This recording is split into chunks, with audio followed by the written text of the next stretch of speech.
दोस्तों, इस वीडियो में हम लोग डिस्कस करेंगे एक्टिव और पैसिव वॉइस। एक्टिव और पैसिव वॉइस और एक्टिव और पैसिव वॉइस में इसमें हम लोग अब आ गए हैं इम्परेटिव सेंटेंसेस पर। इम्परेटिव सेंटेंसेस पर इससे पहले के जो टेंसेस के रिगार्डिंग एक्टिव वॉइस और पैसिव वॉइस थे, चाहे वो प्रेजेंट का हो, पास्ट का हो या फिर फ्यूचर का हो, उस सभी के वीडियोस चैनल पर अपलोड हो चुके हैं। अगर आपने नहीं देखे हैं तो देख लीजिए। अब हम लोग एक्टिव पैसिव फ्रेंड्स पढ़ने जा रहे हैं और ये होगा इम्परेटिव सेंटेंस का। इम्परेटिव सेंटेंस फ्रेंड्स, ये बहुत ही इम्पोर्टेंट टॉपिक होता है और सभी एग्ज़ाम्स के लिए, स्पेशली एकेडमिक एग्ज़ाम्स के लिए और इवन कम्पिटिटिव एग्ज़ाम्स के लिए भी ये इम्पोर्टेंट होता है। तो imperative sentence friends, imperative sentence का हिंदी में मीनिंग होता है आज्ञावाचक वाक्य। आज्ञावाचक वाक्य मेनली इसमें हम लोग आज्ञा या सलाह या फिर रिक्वेस्ट यानी प्रार्थना, इन्हीं 3 प्रकार के सेंटेंसेस को स्टडी करते हैं। तो हम इसमें अपना पहला फर्स्ट टाइम लेते हैं। अगर रूल फर्स्ट की हम बात करें तो सबसे पहले कुछ ऐसे सेंटेंस होते हैं जो एक कॉमन स्टेटमेंट होते हैं, जिनसे हमें ये नहीं पता चलता कि ये ऑर्डर है या एडवाइस है या फिर ये रिक्वेस्ट है। वो कॉमन स्टेटमेंट होते हैं। कॉमन स्टेटमेंट कॉमन स्टेटमेंट से ये मीनिंग है कि वो एक सामान्य कथन होते हैं। हम बिल्कुल नहीं कह सकते कि ये ऑर्डर है, एडवाइस है या रिक्वेस्ट है। For example, open the door. Open the door. Open the door. Open the door means दरवाज़ा खोलो। अब फ्रेंड्स, हम इसको ऐसे समझ सकते हैं कि दरवाज़ा खोलो, अब ये किस सेंस में है? क्या ये एडवाइस है, क्या ये ऑर्डर है या फिर रिक्वेस्ट है? तो अगर कोई सीनियर पर्सन या बड़ा व्यक्ति अपने जूनियर से कह रहा है तो ये ऑर्डर हो सकता है। अगर ये इक्वल पैरेलल कहा जा रहा है, एक पर्सन दूसरे पर्सन से कह रहा है, तो ये सेंटेंस ऑर्डर नहीं हो सकता। फिर इसको हम क्या कहेंगे? कॉमन इंस्ट्रक्शन हो जाएगा ये। और अगर इसको सजेशन के वे में लिया जाए, है ना, तो सजेशन भी हो सकता है। तो कॉमन स्टेटमेंट होता है जो अपने आप में कन्फ्यूजिंग भी होता है। तो इसके लिए जो कॉमन स्टेटमेंट हों उनके पैसिव हम कैसे चेंज करेंगे, हम लोग पहले इसको ही सीखते हैं। तो जो कॉमन स्टेटमेंट होंगे उनके पैसिव चेंज करने के हमारे पास 2 मेथड होते हैं। पहला मेथड होता है कि हम लोग स्टार्ट करेंगे जो पैसिव बनाने का जो पैटर्न है, पैसिव का स्ट्रक्चर, वो फ्रेंड्स कैसा होगा। सबसे पहले हम लोग लिखेंगे let plus object plus be, और be after be plus third form of main verb, that's it. So let object plus be और इसके बाद third form of main verb. Friends, कुछ बुक्स में आप देखोगे कि इसके बाद बाय यू भी लिखा होता है, बाय यू। तो आप बाय यू लिख भी सकते हैं और नहीं भी लिख सकते हैं। ये तो बात हो गई पॉजिटिव की, अगर सेंटेंस कैसा हो, पॉजिटिव सेंटेंस हो। बट फ्रेंड्स, अगर इसी में निगेटिव सेंटेंस आ जाए, कॉमन स्टेटमेंट का अगर निगेटिव सेंटेंस आ जाए तो हम कैसे चेंज करेंगे? तो फ्रेंड्स, ये बहुत ईजी होता है।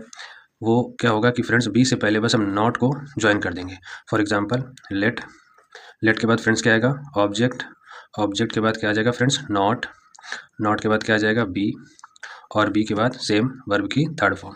और वर्ब की थर्ड फॉर्म के बाद हम बाय यू यूज़ भी कर सकते हैं और नहीं भी यूज़ कर सकते हैं। दोनों केसेस में ये करेक्ट होता है। तो ये तो हमारा पहला स्ट्रक्चर हो गया। इसके बाद हम इसका एग्जाम्पल इसको फॉलो करके देखते हैं कि ये पैटर्न से हमें समझ में आया कि नहीं आया। तो हमने देखा कि हमारा पहला एग्जाम्पल था open the door. Friends, open क्या है? मेन वर्ब, खोलना। द डोर क्या है? ऑब्जेक्ट। ये हमारा ऑब्जेक्ट हो गया। तो पैसिव में बनाने के लिए हमें क्या करना होगा? ऑब्जेक्ट को स्टार्टिंग में लाना होगा और उससे भी पहले क्या लिखना है? लेट। तो फ्रेंड्स, इसको चेंज करते हैं पैसिव में। तो ऑब्जेक्ट क्या है फ्रेंड्स? द डोर, और उससे पहले क्या आएगा? लेट। तो लेट द डोर, और लेट ऑब्जेक्ट आ गया। उसके बाद क्या आना है? बी। तो हमने क्या लिख दिया? बी। देन फ्रेंड्स क्या आएगा? Third form of main verb. Verb क्या है फ्रेंड्स? ओपन की थर्ड फॉर्म क्या होगी? ओपेंड। तो हमने लिखा opened. Let the door be opened. हम इसको यहीं पर लीव कर सकते हैं, तब भी हमारा सही रहेगा। और यदि अगर हम इसके बाद बाय यू लगा भी दें तब भी हमारा सही रहेगा। दोनों ही केसेस में फ्रेंड्स ये करेक्ट होता है, इसमें कोई प्रॉब्लम नहीं है। अब अगर हम इसी का निगेटिव बनाएं तो निगेटिव भी बहुत ईजी रहेगा। बस बी से पहले क्या आ जाएगा फ्रेंड्स? नॉट आ जाएगा। तो let the door not be opened. बस हम इसमें बाय यू यूज़ नहीं कर रहे हैं। ये अपनी चॉइस पर, अगर आपको लगता है तो लिख भी सकते हैं, नहीं लगता है तो मत लिखिए, क्योंकि ये कंपलसरी नहीं होता है। अब और इसके बाद सेम सेंटेंस का पैसिव वॉइस हम एक और दूसरे तरीके से यूज़ करते हैं, और वो फ्रेंड ये हमारा टाइप 1 हो जाएगा। और इसके बाद अगर हम टाइप 2 की बात करें, सेम पैसिव टाइप 2 से, तो फ्रेंड्स टाइप 2 में हम देखेंगे कि इसी सेंटेंसेस को हम कैसे यूज़ करेंगे। तो इसमें भी हम एक एग्जांपल ले लेते हैं। चलिए दूसरा एग्जांपल ले लेते हैं। पहले एग्जांपल इसका फर्स्ट हो जाएगा, हमने लिखा sing a song, sing a song. तो फ्रेंड्स सिंग ए सॉन्ग, एक गाना गाओ। तो हम इसको बिल्कुल जज नहीं कर सकते कि ये ऑर्डर के फॉर्म में है, रिक्वेस्ट के फॉर्म में है, या फिर ये क्या है, एडवाइस है। तो ये कॉमन स्टेटमेंट होता है। तो कॉमन स्टेटमेंट में हमने अभी ऊपर सीखा कि हम लेट से कैसे बना सकते हैं। अब इसमें हम अपना टाइप 2 सीख रहे हैं। इसके लिए फ्रेंड्स हमें क्या करना होगा, जो पैसिव का स्ट्रक्चर होगा उसके लिए फ्रेंड्स हमको सबसे पहले क्या लिखना होता है, ऑब्जेक्ट। और ऑब्जेक्ट के बाद हमको एक हेल्पिंग वर्ब यूज़ करनी होती है और वो फिक्स होती है, चेंज नहीं होती। तो ऑब्जेक्ट के बाद फ्रेंड्स क्या आएगा, शुड बी। ये वो हेल्पिंग वर्ब है जिसको हम अप्लाई करेंगे पैसिव चेंज करते समय। तो object plus should be plus third form of main verb plus by you. Friends इस मेथड से जब भी हम पैसिव बनाते हैं तो इसमें बाय यू कंपलसरी होता है, इसमें हम जरूर यूज़ करते हैं। तो देखते हैं फ्रेंड्स इसको हम कैसे यूज़ कर सकते हैं। तो सिंग मेन वर्ब हो गई, ए सॉन्ग ऑब्जेक्ट हो गया, और जब हम पैसिव में चेंज करेंगे तो ऑब्जेक्ट को ही स्टार्टिंग में लिखेंगे। तो ए सॉन्ग हेल्पिंग वर्ब क्या आएगी फ्रेंड्स, शुड बी, और थर्ड फॉर्म वर्ब की क्या आएगी, सिंग की थर्ड फॉर्म क्या होती है फ्रेंड्स, संग। A song should be sung by you, क्योंकि इसमें कंपलसरी है तो फिर हम लिख लेते हैं बाय यू। ये फ्रेंड्स कैसा था, शुड बी से चेंज किया हुआ, और ये पॉजिटिव स्ट्रक्चर था तो पॉजिटिव बना लिया। अब हम लोग फ्रेंड्स इसका निगेटिव स्ट्रक्चर भी देखते हैं। निगेटिव स्ट्रक्चर भी फ्रेंड्स बहुत इजी है। हमें क्या करना होगा, बस शुड और बी के बीच में नॉट को फिट करना होगा। A song should not be, बाकी सेम फ्रेंड्स बिल्कुल वही रहेगा, कोई चेंज नहीं होता है। A song should not be sung by you, a song should not be sung by you. तो ये हमारे जो कॉमन स्टेटमेंट के एक्टिव वॉइस होते हैं, इनका पैसिव हम जब इम्पेरेटिव में बनाते हैं तो उनको हम ऐसे ही बनाते हैं। इसके बाद जब हम और आगे स्टडी करते हैं तो हमें मिलते हैं फ्रेंड्स इसके जो स्पेशल चेंज होते हैं। जैसे कि अब हम बात करेंगे कि अगर सेंटेंस में ऑर्डर हो जाए, ऑर्डर गिवन हो, आदेश का भाव, ऑर्डर यानी आदेश का भाव हो, आदेश का भाव हो या ऑर्डर का सेंस दे रहा हो, तो हम इसका पैसिव कैसे बनाएंगे। तो फ्रेंड्स देखते हैं कि ऑर्डर का जब भाव हो, तो जब सेंटेंस में ये क्लियर हो जाए कि ऑर्डर है, तो सेंटेंस के स्टार्टिंग में, सेंटेंस की बिगिनिंग में, तो हम क्या लिखते हैं, in the beginning of sentence क्या लिखेंगे friends, you are ordered to.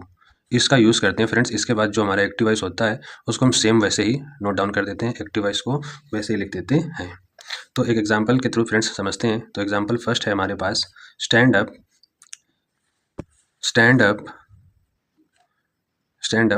On the bench, stand up on the bench. जब हम इस सेंटेंस को रीड करते हैं तो हमें पता चला स्टैंड अप खड़े हो जाइए, ऑन द बेंच पर खड़े हो जाइए।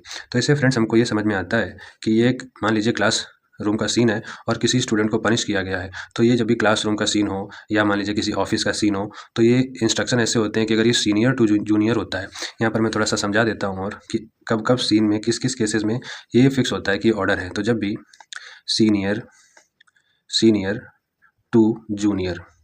सीनियर टू जूनियर इंस्ट्रक्शन है तो वो ऑर्डर हो जाएगा, ठीक है। या फिर हम कह सकते हैं कि टीचर टू स्टूडेंट है तो भी क्या हो जाएगा फ्रेंड्स, तो भी वो ऑर्डर हो जाएगा। या फिर कह सकते हैं ओनर टू सर्वेंट है, यानी अगर कोई मालिक नौकर को इंस्ट्रक्शन देता है तो उस केस में भी क्या होता है फ्रेंड्स, ऑर्डर होता है। कोई सीनियर है ऑफिस में आपका और आप उसके सबऑर्डिनेट हैं तो वो आपको ऑर्डर देता है। तो उस केस में ये कुछ केसेस हैं, इंपॉर्टेंट केसेस हैं जिनमें हम हमेशा ऑर्डर कंसीडर करते हैं। तो हम इसका पैसिव बनाएंगे तो सिर्फ हमें इस सेंटेंस से पहले क्या ज्वाइन करना है, you are ordered to.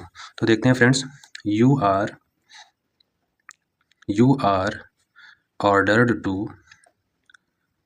Ordered to stand up, क्योंकि इतना ही ये इसका पैसिव वॉइस बन गया friends. You are ordered to, जिसकी हिंदी क्या होगी कि तुम्हें आदेश दिया जाता है। You are ordered to stand up on the bench, stand up on the bench. बस फ्रेंड्स इसका ये पैसिव वॉइस चेंज हो गया। तो ऑर्डर का जब भी भाव हो, सेंस हो, तो हम क्या यूज़ करेंगे friends, you are ordered to. इसके बाद हमारा फ्रेंड्स नेक्स्ट पॉइंट आता है, ऑर्डर के बाद हम देखते हैं एक नेक्स्ट पॉइंट आता है, जब भी एडवाइस ADVIC, एडवाइस मीन्स सलाह। फ्रेंड्स आपने एक और स्पेलिंग पढ़ी होगी, ADVISE, ADVISE ये भी सलाह होती है, बट इन दोनों में डिफरेंस फ्रेंड्स ये होता है कि ये जो CE है ये नाउन होता है और SE है ये वर्ब होता है। बस ये एक डिफरेंस है, दोनों का मीनिंग सलाह ही होता है। तो जब किसी सेंटेंस में एडवाइस का सेंस हो, यानी हम कह सकते हैं सलाह का भाव हो या एडवाइस का भाव हो, तो उसका पैसिव वॉइस कैसे चेंज करेंगे फ्रेंड्स? तो ये भी बहुत इजी है। तो पहले तो समझेंगे कि क्या इंस्ट्रक्शन हो सकता है या क्या हमें उसके लिए समझना होगा कि ये एडवाइस है। तो हम ये समझ सकते हैं कि friends for your benefit, for your benefit, अगर उसमें उस इंस्ट्रक्शन से या स्टेटमेंट से आपको कोई फ़ायदा होता है तो डेफिनेटली वो एडवाइस कंसीडर की जाएगी। वो किसी भी वे में हो सकती है, तो हम उसको एडवाइस कंसीडर कर सकते हैं। तो जब हम उसका पैसिव बनाएंगे फ्रेंड्स, तो पैसिव बनाते समय क्या यूज़ करेंगे? तो जब हम उसका पैसिव बनाएंगे तो पैसिव बनाते समय लिखेंगे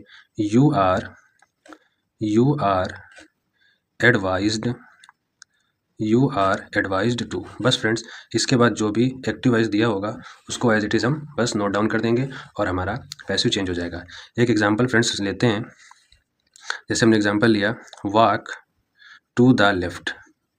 walk to the left, walk to the left का मीनिंग हुआ कि बाएं चलो। अब फ्रेंड्स ये एक यूनिवर्सल कॉमन रूल है। जब भी हम लोग GT रोड या फिर किसी भी तरह की रोड पे चलते हैं तो एक नेचुरली रूल होता है जो सब फॉलो करते हैं, और हमें या हम ऑन फुट हों या हम किसी व्हीकल पर हों तो हम हमेशा लेफ्ट साइड ही चलते हैं। तो ये एक सजेशन होता है और इससे आपको प्रॉफिट ये है कि जब आप अपने रूल्स को या अपनी साइड पे चलते हैं तो आप ये अवॉइड करते हैं कि आपके साथ कोई भी बैड इंसिडेंट ना हो जाए और हमारे जो दूसरे हमारे सिटीजन्स हैं उनको भी कोई प्रॉब्लम ना हो। तो ये एक कॉमन बिलीफ होता है और ये एडवाइस कंसीडर की जाती है। तो जब हम इसका पैसिव फ्रेंड्स बनाएंगे तो पैसिव बहुत ईजी हो जाएगा। बस इस सेंटेंस से पहले हमको क्या यूज़ करना है? You are advise to. तो फ्रेंड्स चेंज करते हैं, you are advised to walk to the left, walk to the left. You are advise to walk to the left, है ना फ्रेंड्स? कितनी ईजिली हमने चेंज कर लिया। फ्रेंड्स अब हमारे पास अपना अगला पॉइंट आ गया है कि जब सेंटेंस में रिक्वेस्ट का भाव हो यानी प्रार्थना का भाव हो तो हम उसका पैसिव वॉइस कैसे चेंज करेंगे। तो ये भी बहुत इजी है फ्रेंड्स। सबसे पहले तो हमें सेंटेंस में देखना होता है कि अगर किसी सेंटेंस की स्टार्टिंग में प्लीज़